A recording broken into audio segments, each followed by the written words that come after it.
Section 35.7, Sequential first-order reactions. So this reaction is a complex mechanism that consists of two elementary steps. In the first step, A is converted to I. In the second step, I is converted to P. In the first step, the rate constant is K sub A. In the second step, the rate constant is K sub I. Both steps are first-order elementary steps. So now let's look at A first. dA over dt is negative Ka times A. This is because A is involved in step 1. A is consumed in step 1. The reaction rate in step 1 is Ka times A. Now let's look at I. I is involved in both steps. I is produced in the first step. I is consumed in the second step. Therefore, when we write di over dt, we need to include two terms. The first term is how fast I is produced in the first step. Over here, minus Ki times I, this is how fast I is consumed in the second step. Now let's look at P. P is produced in the second step. Therefore, dP over dt is equal to Ki times, well, again, the reactant of the second step, which is I. In this mechanism, we have three species. Therefore, we can write out three differential equations. If you have 5 species, you can write out 5 differential equations, one for each species. Assume A exists at time 0, but the initial concentrations of I and P are 0. Okay, so this is just to simplify the mechanism. And then we can solve the first differential equation, this one. This is a simple first-order equation. And then we have A equals A naught times e to the power of negative K sub A times T. So this is the integrated law of the first-order equation.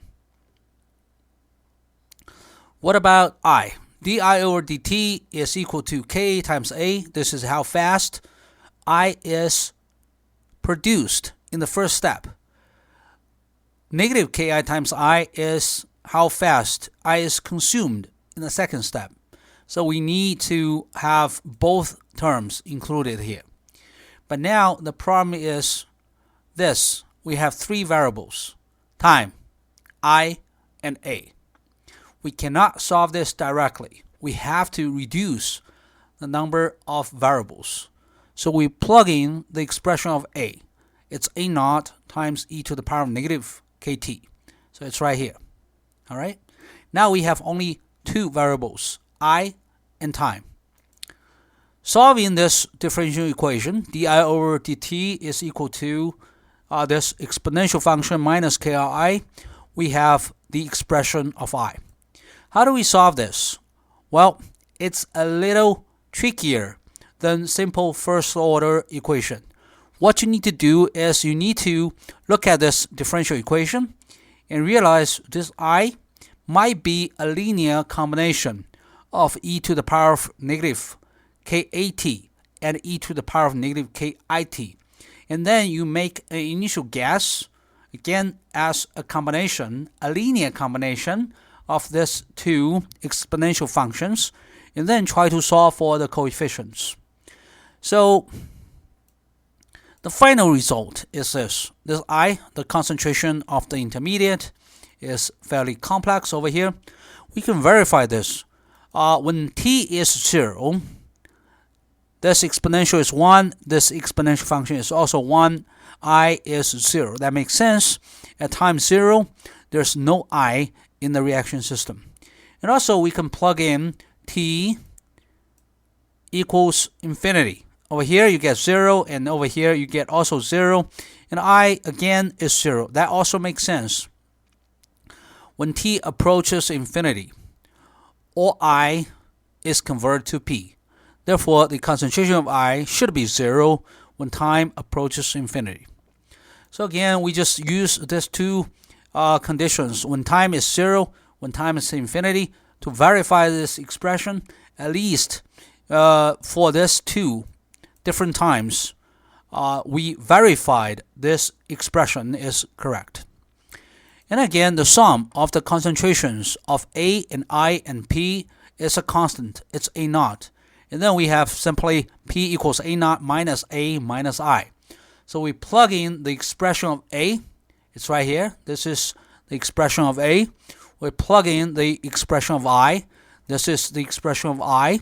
And then we get a more complex expression for the concentration of P. So over here. Again, we can verify this at time 0, plug in time 0, 0 here, 0 here, and then you will see this P is 0 when time is 0. And also we can plug in time equals infinity. We plug in time equals infinity here, and then you'll see P is equal to A naught. So that means this expression is correct, at least at time 0 and this time equals infinity. So one question is this. This is intermediate. We know this intermediate has a concentration of 0 at the beginning and at the end. So inevitably, we'll be able to find a maximum between time 0 and time infinity. Where is it? Well, to find the maximum of a function of time, you simply take its derivative with respect to time and set it to be 0. So that's what I did here. Don't worry about this constant. Don't worry about this A naught constant. So we'll just take the first derivative of the difference between these two exponential functions. So this is what I did here. And then we can solve for t. T is equal to ln Ka minus ln Ki over Ka minus Ki. And now you can see this is when the concentration of I reaches maximum. What if Ka equals Ki?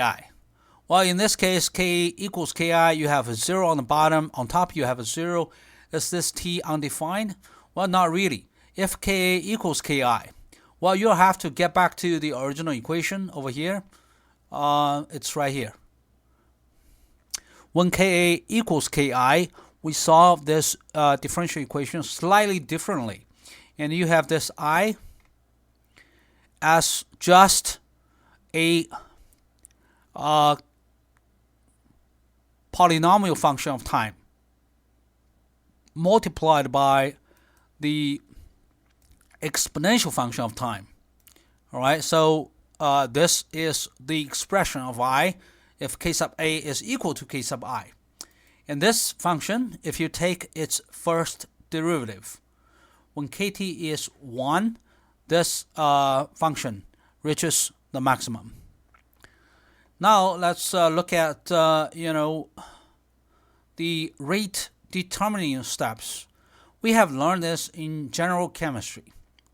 So this is a sequential mechanism. We have two steps, one after the other. If Ka is much smaller than Ki, then the first step is rate limiting. If Ki is much smaller, then the second step is rate limiting. All right, so assuming we solved the differential equations and get the concentration of P as we did just minutes ago over here. So this is the expression of the concentration of P. We just copy that here over here. Mathematically, we can prove this. When Ka is much greater than Ki, the second step should be the rate limiting step. So this smaller rate constant corresponds to the rate limiting step. And then what we can do is if Ka is much greater than Ki, look at this term. This term is going to be much smaller than this term. So we can neglect this term, just delete this part. All right? And also on the bottom, delete this part. Again, when Ka is much greater than Ki, we can neglect the smaller number in the addition or subtraction operation. All right, so we can delete this we can also delete this.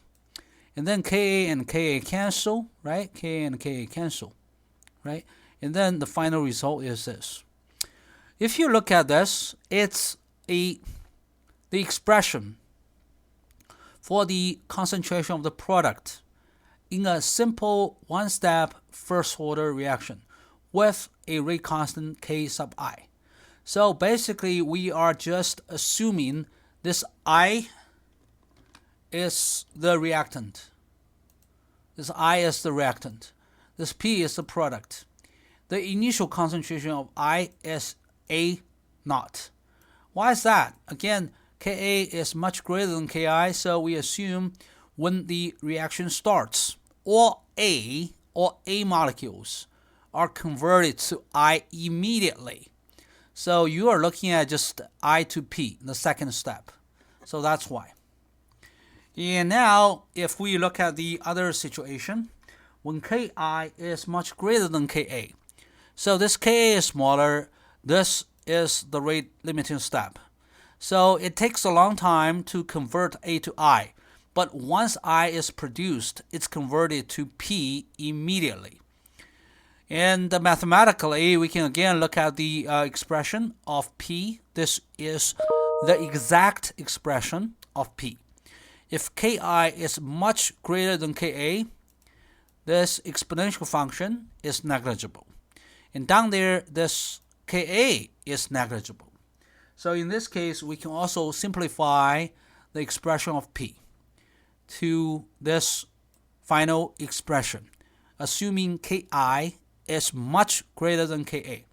If you look at this, well, again, this is the expression of the concentration of the product of a simple first-order equation. All right, this is just first-order equation. So again, in this case, just imagine from A to I, this is the rate limiting step. And once I is produced, it's converted to P immediately. So you may almost imagine this mechanism to be similar as A directly to P with a rate constant K sub A. So again, in this case, from A to I, this is slower and this is the rate limiting step. Over here, those are numerical concentrations. Over here, if Ka is much greater than Ki, that means I is produced quickly, very early, all A molecules is converted to I. So look at the drop of the concentration of A, really quick. And I, the concentration of I is very close to the concentration, initial concentration of A at the beginning of the reaction. And then after that, over here, this is just exponential decay. This is just simple first order reaction from I to P. All right. This graph is based on the condition Ka is much smaller than Ki. So that means whenever I is formed, it's consumed immediately. That's why the concentration of I is extremely low throughout the reaction. And if you look at A actually decays exponentially. And this behavior is similar to just the simple first order A to P elementary reaction. So again, if you compare this to in here, Ki is much smaller. All right. So I to P is the rate limiting step. Over here, Ka is much smaller. So A to I is the rate limiting step. Now let's look at this steady state approximation and why it's useful. Sometimes we deal with much more complex mechanism. We have two intermediates. So from A to I1, and then from I1 to I2, and then from I2 to P. So in this mechanism, we have four species: A, I1, I2, and P. A is involved in the first step, so we have only one term here. I1 is produced in the first step, right? And I1 is consumed in the second step. I2 is produced in the second step. I2 is consumed in the third step. And P is produced in the third step. So you can write out 4 differential equations, 1 for each species. And if you add up these 4 differential equations, you can see the left-hand side is how the sum of the concentrations of all species change with time. On the right-hand side, it's just 0. All right, so that makes sense. The sum of A, I1, I2, and P should be a constant, because in every single step you have 1-to-1 ratio. All right, so you may imagine we have 4 persons here. A is passing money to I1, I1 is passing money to I2, I2 is passing money to P. In the end, you have the same amount of money as the amount initially. And also, throughout the whole passing money process, the total amount of money should be a constant. All right, now let's assume K1 and K2 are much greater than Ka. So that means once I1 is formed, it's converted to I2 immediately. Once I2 is formed or produced, it's converted to P immediately. And then this step is going to be our rate limiting step. So the consumption of A should follow the simple first order elementary reaction behavior. And also the production of P also depend on just the first step, the rate limiting step. Now let's use the so-called steady state approximation and see if we get the same conclusion. The so-called steady state approximation is to assume this I1 and I2 are so reactive. Once I1 is formed, it's converted to I2 immediately. And I2 is also very reactive. Once I2 is formed, it's converted to P immediately. Therefore, we are assuming the concentrations of I1 and I2 are extremely low throughout the whole reaction. If they have extremely low concentrations, we can assume the change of I1 and I2 with time is negligible. So the steady state approximation is not to say I1 is 0, I2 is 0. Steady state means di1 over dt is 0. di2 over dt is 0. That means the concentration of I1 and I2 are not only extremely low, but also they do not change significantly with time. All right? So in that case, we can write out the differential equation that involves I1 and set it to be 0. We can write out another differential equation for I2 and set it to be 0. And when we do that, we realize it's now easy to get the expression of I1, because K1 times I1 is equal to Ka times A. And then consequently, we can get the I2 expression, because K2I2 is equal to K1 I1. And then we have the expression for A. A is just A naught times e to the power of negative KAT. And then we have the expression for I1. Consequently, we can solve for I2. I2 is K1 I1 divided by K2. It comes from this equation. All right, and then we have the expression of I2. And then finally, we know dP over dt is K2 times I2, and I2 is this. This is I2. And then we have a differential equation for the concentration of P. We separate the variables. We put P on one side, time on the other side. We integrate both sides. And we get this expression. This C is an arbitrary constant. But if we know the initial concentration of P is 0, we plug in this P equals 0 at time 0. And then we can solve for this C, and C is simply A naught. Finally, we have P is equal to this expression. This is just a simple first order elementary step from A to P. All right, and this is the so-called steady state approximation. Again, we assumed this A1 and A2 are highly reactive. Once I1 is produced, it's converted to I2 immediately. Once I2 is produced, it's converted to the product P immediately. Therefore, the rate limiting step is from A to I1. We just need to look at this single step from A to I1. And then by looking at this single step, we realize this is just a simple first order elementary step.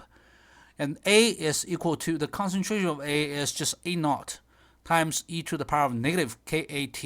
That's simple. And similarly, we can analyze how P changes with time.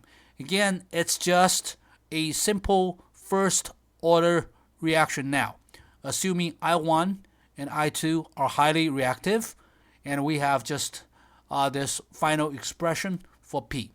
Again, if you just write out a simple A to P first order elementary reaction, you'll get the same expression here for the concentration of the product. So in the end, I want to emphasize that the steady state approximation does not mean I1 is 0 or I2 is 0. They are not. Steady state approximation states that the concentrations of these intermediates are extremely low throughout the entire reaction. Therefore, the change of these intermediates with time are negligible. So steady state approximation gives you two equations. di1 over dt is approximately 0. di2 over dt is approximately 0. By using these approximations, we convert a differential equation to a simple algebraic equation here, and same here. By doing so, we can easily find the expression for I1, and then for I2, and then for the product.